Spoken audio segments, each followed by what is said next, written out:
Fuck. Ew.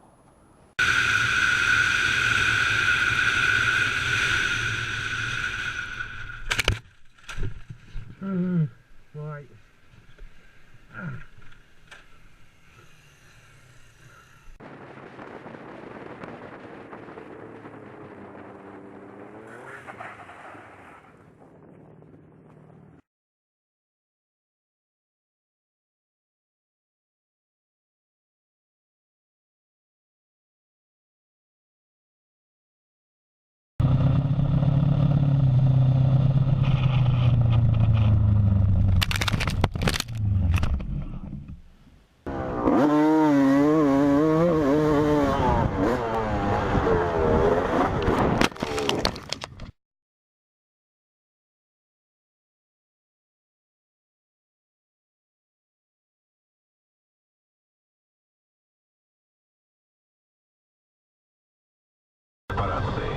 Студия Ирина Савельева, здравствуйте.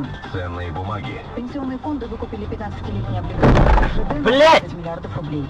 Как пишут ведомости, из них почти половина на сумму около 10 миллиардов.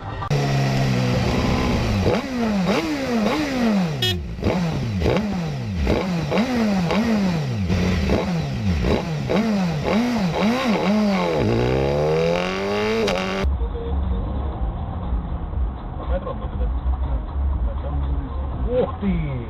А как оно? Сейчас меня вырвать. Пиздец, блядь.